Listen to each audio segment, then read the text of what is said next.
सुप्रभात पिलामाने आज आमे तुम विज्ञान बहिर अष्टम अध्याय आम खाद्य विषय पढ़ा। आमे बंचिबा पई विभिन्न प्रकार खाद्य खाई थाउ। खाद्य रे थिबा आवश्यक उपादान को खाद्य सार बा पोषक बोली कहा जाय। एही खाद्य सार गुडी को 6 भाग रे विभक्त करा जायछि। प्रथम रे श्वेत सार, तापरे स्नेह सार, तापरे पुष्टि सार, तापरे जीव सार, धातु सार एवं शेष रे जल। प्रथमे आमे श्वेत सार जातीय खाद्य विषय रे जानिबा।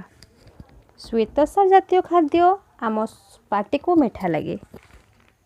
सेगुड़िक भात, रुटी, आलू, चूड़ा, कंदमूल, कदली इत्यादि रे अधिक परिमाण रे थाए। एही श्वेत सार शरीर गठन रे सहाय्य करे। एही प्रकार खाद्य रु आमे बल एवं शक्ति पाई थाउ, जहा द्वारा आमको काम करिबा पई शक्ति मिली थाए। तापरे पढ़िबा स्नेह सार विषय रे। नडिया, सोरिष, राशि, चिनाबादाम, चर्बी, लहुणी, तेल, घी, अंडार केसर इत्यादि रे स्नेह सारर परिमाण अधिक परिमाण रे थाए। एही स्नेह सार जातीय खाद्य आम शरीर को शक्ति जगाए एवं आम चर्म को चिक्कण रखे। किंतु अधिक परिमाण रे खाइले यह खाद्य को हजम करिबारे असुविधा होई थाए। तापरे आमे पढ़िबा पुष्टिसार जातीय खाद्य विषय रे। पुष्टिसार जातीय खाद्य को साधारणतः 2 भाग रे विभक्त करा जायछि। गोटे हैला उद्भिज पुष्टिसार आ गोटे हैला हमर प्राणीज पुष्टिसार। उद्भिज पुष्टिसार कोन? जेउ पुष्टिसार जातीय खाद्य आमको उद्भिद बा गछ ठारो मिली थाए ताकू आमे उद्भिज पुष्टिसार बोली कहिताउ। सेगुड़िक मध्यरे कोन कोन हेबो? सेगुड़िक मध्यरे विभिन्न प्रकार डाली, सोयाबीन, सिंब इत्यादि हेबो। एवं प्राणीज पुष्टिसार जोंटा आमे प्राणी मानक ठारो पाई थाउ सेटा हैला माछ, मांस, अंडा, क्षीर, कलिजा इत्यादि हैला प्राणीज पुष्टिसार। पुष्टिसार जातीय खाद्य आमर स्नायु, चर्म, बाल, नख गठन रे सहाय्य करि थाए। शरीर क्षय पूरण रे सहाय्य करते। क्षय पूरण कहिले आमे जदि कोनोसी खंडिया हे जिबा सेही खंडिया जगह को से पूरण करथाए। तापरे आमे पढ़िबा जीवसार बा विटामिन।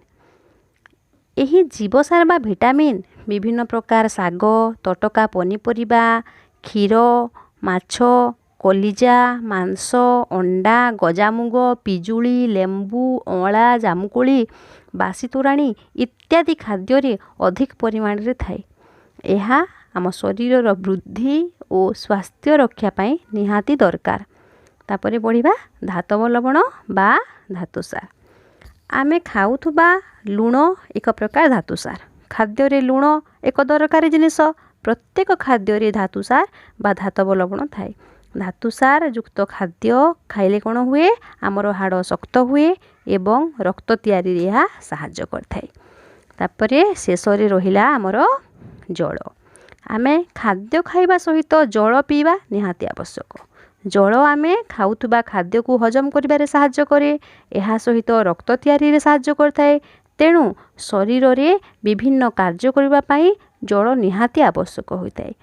तुमे जानिछ पिला माने जणे व्यक्ति दिन को 10 रु 12 ग्लास पानी पीबा आवश्यक। एथिरु आमे कोन जानिले?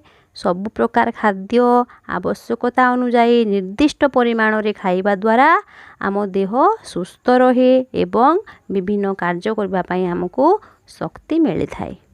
आजिर प्रश्न, केउ प्रकार खाद्य कार्य करबा पई शक्ति दिए? जीवसार जातीय खाद्य गुड़िक कौन कौन? केउ प्रकार खाद्य आम शरीर रे रोग प्रतिषेधक शक्ति बढ़ाए? पिला माने आजि पई एतिकी।